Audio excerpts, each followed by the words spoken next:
করিমগঞ্জ জেলার নাম পরিবর্তন নিয়ে প্রতিবাদে গর্জে উঠলেন জেলার জনসাধারণ। জেলার প্রতিটি সার্কেলে রাজ্যপালের উদ্দেশ্যে স্মারকপত্র প্রদান করেন জেলার জনসাধারণ। সোমবার প্রাক্তন ছাত্রনেতা জুনেদ আহমেদ এবং আব্দুল হাকিম চৌধুরী রাইজের নেতৃত্বে এক প্রতিনিধি দল শ্রীভূমি জেলার জেলা শাসক প্রদীপ কুমার দ্বিবেদীর সঙ্গে সাক্ষাৎ করে অসমের রাজ্যপালের উদ্দেশ্যে সংক্রান্ত এক স্মারকপত্র প্রেরণ করেন। স্মারকপত্রে তারা করিমগঞ্জ জেলার নাম পরিবর্তন করে শ্রীভূমি করার সিদ্ধান্তে গভীর উদ্বেগ প্রকাশ করেছেন। তাদের মতে করিমগঞ্জ নামটি জেলার ঐতিহাসিক, সাংস্কৃতিক ও সামাজিক ঐতিহ্যের পরিচায়ক। তাছাড়া নাম পরিবর্তনে জেলার ইতিহাস ও ঐতিহ্য হারিয়ে যাবে এমনটা উল্লেখ করা হয়েছে। তারা আরো উল্লেখ করেছেন করিমগঞ্জ নামটি শতাব্দী প্রাচীন, ঐতিহাসিক গুরুত্ব ইতিহাসের সঙ্গে জড়িত এবং নাম পরিবর্তনের ফলে প্রশাসনিক বিভ্রান্তি ও অর্থনৈতিক চাপ বাড়বে। কেননা করিমগঞ্জ নামটি জনগণের ঐক্যের প্রতীক। জেলার অধিকাংশ বাসিন্দা এই নাম পরিবর্তনের বিরোধিতা করেছেন বলে স্মারকপত্রে উল্লেখ করা হয়েছে। সঙ্গত কারণে জনমতের প্রতি সম্মান জানিয়ে করিমগঞ্জ নামটি অপরিবর্তিত রাখার দাবি জানান তারা। আব্দুল হাকিম চৌধুরী রাইজ ও জুনেদ আহমেদ বলেন, রাজ্যের রাজ্যপাল জনগণের আবেগ, অনুভূতি ও ঐতিহ্যের প্রতি শ্রদ্ধা রেখে একটি সঠিক সিদ্ধান্ত গ্রহণ করবেন বলে আশা প্রকাশ করেছেন তারা। স্মারকপত্র প্রদানের সময় অন্যদের মধ্যে উপস্থিত ছিলেন জেলার বিশিষ্টজনেরা। ব্যুরো রিপোর্ট, আমার সোনার কালীগঞ্জ। আপনারা করিমগঞ্জে, আমাদের পরিচয় হচ্ছে আমরা করিমগঞ্জে, আমার পরিচয় করিমগঞ্জে, আপনাদের পরিচয় করিমগঞ্জে, আমরা এক পরিচয় করিমগঞ্জে। আমরা কোনো অবস্থায় আপনাদের মাধ্যমে আবেদন করছি যে কেউ যাতে আমরা অন্য পরিচয় না হতে পারে।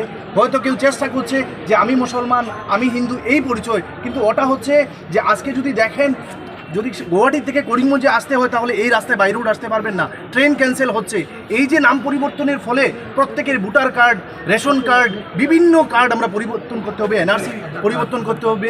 এই যে পরিবর্তন যেগুলো আমাদেরকে উন্নয়ন না করে আমাদেরকে এই পরিবর্তনে আমরা যাতে মানে ডিভাইড হয়ে যাই, আমরা কোনো অবস্থায় ডিভাইড হব না। আমাদের পরিচয় আমরা করিমগঞ্জে। আমার মনে হচ্ছে কিছু মানুষ তো চিন্তা করছে যে হয়তো কিছু হিন্দু হবে, কিছু মুসলমান হবে, আর এর ফলে হয়তো কিছু মানুষ হয়তো আসামি, মাতৃভাষা আসামি লেখাবে। কেউ যাতে আমরা বাংলা ভাষায় মাতৃভাষা লিখাই, আমাদের এক পরিচয়, আমরা বাঙালি।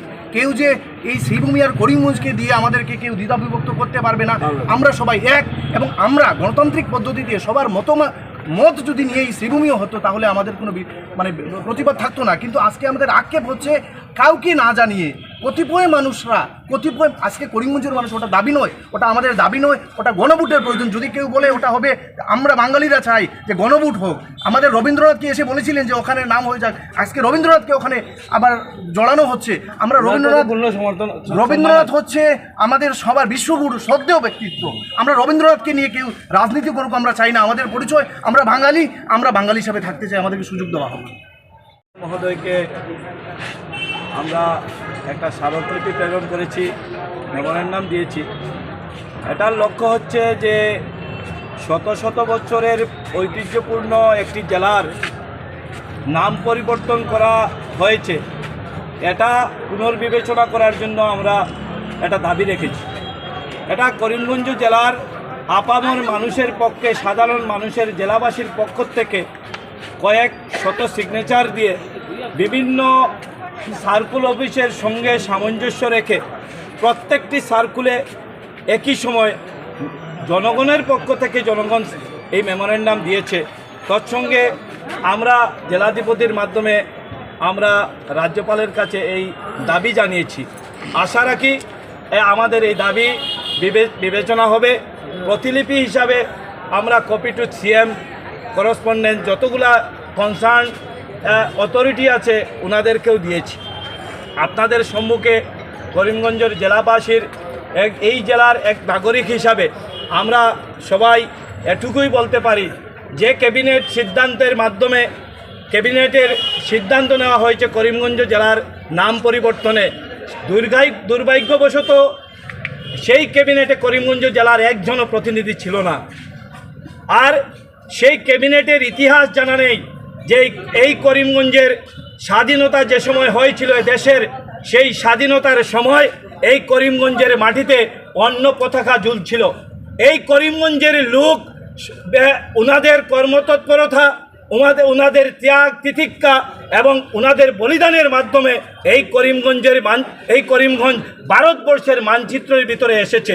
তাই এই করিমগঞ্জের মানুষের ভাবাবেগকে আবেগকে যে ক্যাবিনেট যে ধাক্কা দিয়েছে সেজন্য আমাদের অত্যন্ত দুঃখ করিমগঞ্জ জেলার আপামর মানুষের যে ক্যাবিনেট শুধু এই সিদ্ধান্ত নিয়েছে একটি নামকরণ করে একটি নামের পরিবর্তন করে কিছু যায় আসে না, কিন্তু এই নামের উদ্দেশ্যটা কি হচ্ছে সমস্ত করিমগঞ্জের আপামর মানুষ জানেন যে করিমগঞ্জের যে শান্তিপ্রিয় বাতাবরণ ভ্রাতৃত্ববোধকে নষ্ট করার লক্ষ্যে একটি নাম পরিবর্তন করা হয়েছে। সামান্য দু একটা দাবির পরিপ্রেক্ষিতে করা হয়েছে। এখানে গণভোটের মাধ্যমে নাম পরিবর্তনের কোনো গণদাবি ছিল না। এখানে কোনো বুথের ম্যানিফেস্টোতে, কোনো দলের ম্যানিফেস্টোতে যারা জয়ী হয়ে গিয়েছিলেন ওদের ম্যানিফেস্টোতেও ছিল না এই জেলার নাম পরিবর্তনের। তাই জনগণ যে বুথের যে দিয়েছিল, মত প্রকাশ করেছিল, সেটাতে জনগণের মতের বিরুদ্ধে গিয়ে একটা ক্যাবিনেট, যে ক্যাবিনেটে করিমগঞ্জ জেলার একজন প্রতিনিধিও নেই, সেই ক্যাবিনেটে করিমগঞ্জ জেলার নাম পরিবর্তন নিয়ে আবেগকে নিয়ে ছিনিমিনি খেলা করিমগঞ্জের জনসাধারণ মেনে নিতে পারে না এবং পারবে না। সেই জন্য ক্যাবিনেটে সিদ্ধান্ত লইছে, তাতে করিমগঞ্জের এজন মানুষ নাই। আর করিমগঞ্জের অভিমান লই ক্যাবিনেটত ছিনিমিনি খেলা আমি না মানু। আমি বাঙালি এক হয়ে আছো। করিমগঞ্জ জেলা ঐতিহ্যপূর্ণ এটা জেলা, এইখানের নাম পরিবর্তন করা এনেকা এটা সিদ্ধান্ত আমি মানি নলো।